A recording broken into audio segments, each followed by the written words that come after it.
श्रीगीताचार्यं भजाम्यहम् श्रीगीताचार्यं भजाम्यहम्। नमस्कार, स्वागत है आपका। श्री गीताचार्यम भजाम्यहम् पार्थाय प्रतिबोधितां भगवता नारायणेन स्वयं व्यासेन ग्रथितां पुराण मुनिनां मध्ये महाभारतम् अद्वैतामृतवर्षिणीं भगवतीम् अष्टादशाध्यायिनीम् अमृतत्वामनुसंदधामि भगवत गीते भगवद्वेषिणीं। तो श्रीमद् भगवद गीता को शास्त्रीय ढंग से अपनाने का जो एक स्वरूप है, उसको गुरु कृपा से अपनाकर हम इस श्रृंखला में आगे बढ़ रहे हैं। पर आध्यात्मिक दृष्टि से न देखकर कोई सिर्फ बौद्धिक दृष्टि से देखे, कोई सिर्फ यूं देखे कि इसमें प्रबंध संबंधी क्या बातें हैं, और कोई सिर्फ यूं देखे कि कर्म को कुशलता से करने के लिए क्या संकेत इसमें है।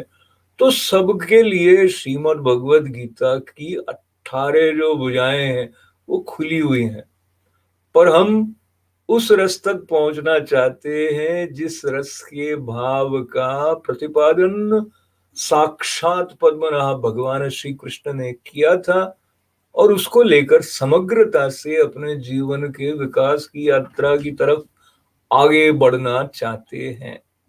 और आगे बढ़ने के लिए हम आज उस क्षण पर आ पहुंचे हैं जब स्थित प्रज्ञ के लक्षण बताते हुए जो पिछले लगभग 17 श्लोकों से भगवान ने अर्जुन के उस प्रश्न का उत्तर देना प्रारंभ किया था, जिसमें उन्होंने 54वें श्लोक में पूछा था कि स्थित प्रज्ञस्य का भाषा, समाधिस्थस्य केशव, स्थितः किम प्रभाषेत, किमासीत व्रजेत किम। उन्होंने पूछा था समाधि में स्थित हुए पुरुष परमात्मा को प्राप्त हुए स्थिर बुद्धि पुरुष के क्या लक्षण है। वो स्थिर बुद्धि पुरुष कैसे बोलता है, कैसे बैठता है और कैसे चलता है। तो अब चलते हैं इस श्लोक की तरफ। आज हम श्रीमद् भगवद गीता के दूसरे अध्याय के अंतिम 2 श्लोकों का स्पर्श कर रहे हैं, और ये है 71वां श्लोक, जिसमें आपने बताया विहाय कामान्यः सर्वान् पुष्माश्चरति निस्पृहः निर्ममो निरहंकारः स शांति मधि गच्छति। जो पुरुष सारी कामनाओं को त्याग कर ममता रहित, अहंकार रहित और स्पृहा रहित हुआ विचरता है, वही शांति को प्राप्त होता है। अर्थात वो शांति को प्राप्त है। तो सारी कामनाएं त्यागना आसान तो नहीं है, पर अगर ऐसी शांति को प्राप्त होना है जो कभी हिले नहीं, तो इस बारे में विचार करने की बात तो बनती है कि संपूर्ण कामनाओं को त्याग कर देना और ममता से रहित हो जाना, अहंकार से रहित हो जाना, और स्पृहा, स्पृहा का मतलब आपको लगे कि अगर मेरे पास अमुक वस्तु नहीं है, अगर अमुक स्थिति मेरे लिए नहीं है, तो मेरा जीवन तो व्यर्थ ही चला गया। ये जो भाव है किसी कामना से पूर्व का, किसी कामना के साथ जुड़ा हुआ, वो स्पृहा है। अगर वो भाव रहता है तो भी मन में जिस तरह के तरंगे उठेंगी वो शांति से तो नहीं बैठने देंगी। तो एक बार फिर से ये याद कर लें कि फल की प्राप्ति पर अधिकार नहीं है, लेकिन फल तो आएगा और फल तो मिलेगा, पर उस फल के लिए आसक्ति नहीं हो, सिर्फ इतनी सी बात है। और आसक्ति नहीं होगी तो फल के आने की दिशा में बढ़ते हुए जो यात्रा तय की जाएगी, उसमें जो मुक्ति का भाव होगा, उसमें जो आनंद का भाव होगा, उसकी तुलना हम तब कर ही नहीं सकते जब हम हमेशा चिंताओं की, कामनाओं की गठरी माथे पर लाद कर चल रहे हों। तो विहाय कामान्य सर्वान् पुष्माश्चरति निस्पृहः निर्ममो निरहंकारः स शांति मधि गच्छति। तो जो एक स्टेट ऑफ डायनेमिक ब्लिस है, तो ब्लिस तो प्राप्त हुआ, लेकिन अगर स्थिति बदल गई तो ब्लिस चला गया। ये वो वाला ब्लिस नहीं है, ये डायनेमिक ब्लिस है, यानी हर परिस्थिति के साथ साथ भी ये उससे अप्रभावित बना रहता है। और बार बार संकेत आता है आत्मा का, आत्मा में स्थित होने का, तो स्वामी श्री ईश्वरानंद गिरी जी महाराज बताते हैं आत्मा के बारे में, ये शब्द अत धातु से बना हुआ है।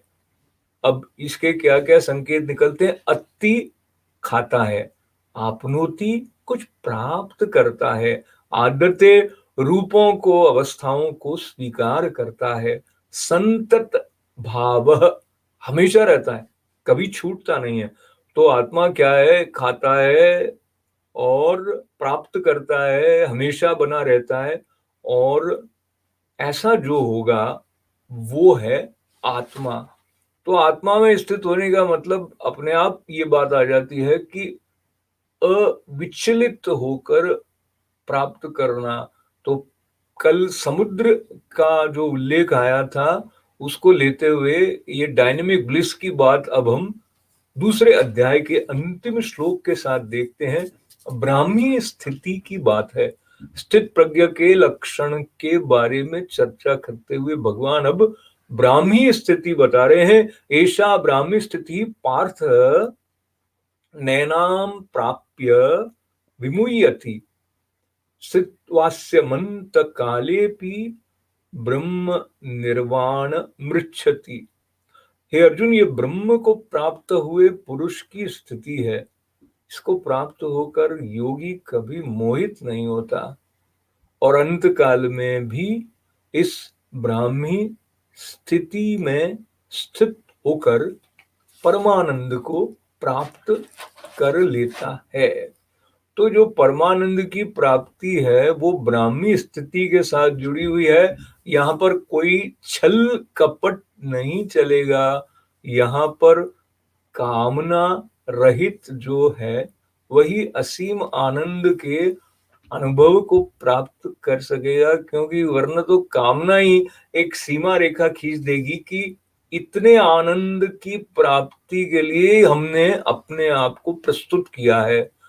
तो निष्काम होने से हम अपने आनंद की प्राप्ति की परिधि बना देने से बच जाते हैं। और जो स्थित प्रज्ञ है वो किसी भी स्थिति में उद्विग्न नहीं होगा। तो जो डायनेमिक ब्लिस वाला भाव है वो उसका बना रहेगा। उद्विग्न मन क्या सोचता क्या खोजता, और उद्विग्न मन जब मूल का पता पा लेता है तो फिर वो अपने भटकाव को छोड़ देता है। और भटकने में कई बार अपनी संवेदनाओं से परे होकर हम यंत्रवत हो जाते हैं। जो अनुभव हैं उनको पकड़ने की जो हमारी ताकत जो हमें आत्मा से मिलती है, उस ताकत का प्रयोग करने से अपने आप को वंचित कर देते हैं। अगर आप सुपर कंप्यूटर को भी चिंतन में लाएं और उसकी क्षमता, उसके कौशल की सराहना करें, तो भी आप ये जानते हैं कि कंप्यूटर अनुभव नहीं कर सकता। तो संसार में चाहे सर्वश्रेष्ठ कंप्यूटर बन जाए, पर आप मनुष्य होने के नाते, ईश्वर की कृति होने के नाते उससे अधिक श्रेष्ठ है, क्योंकि आप अनुभव कर सकते हैं, आपके अंदर अनुभूति की पात्रता है। ये आत्मा का लक्षण है। और जितने भी अनुभव हमारे जीवन में होते हैं, आत्मा उन सबको हजम कर जाती है। जैसे कि हम पहले याद कर रहे थे, वो स्वीकार करता है, खाता है, अपनाता है और पचा भी लेता है। तो ये जो हजम करने की आत्मा की ताकत है, अगर उसका उपयोग नहीं करेंगे तो बदहजमी हो जाएगी। बदहजमी हो जाएगी मतलब हमारा जो डायनेमिक ब्लिस वाला स्टेट है वो बना रह नहीं पाएगा। और एक बात जो आज के युग में बहुत अधिक प्रासंगिक है, जो डिप्रेशन का उल्लेख होता है वो आत्मा का गुण नहीं है, अनात्मा का गुण है।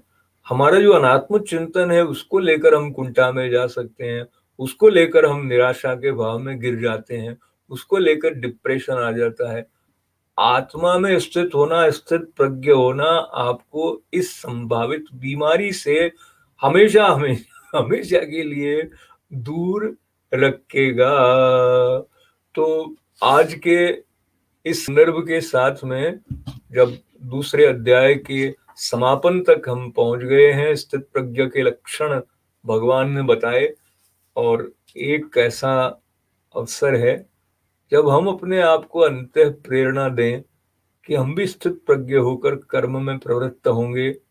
पर प्रश्न ये भी उठता है कि जब अपने में स्थित होने की बात है तो फिर कर्म करने में प्रवृत्त ही क्यों हुआ जाए।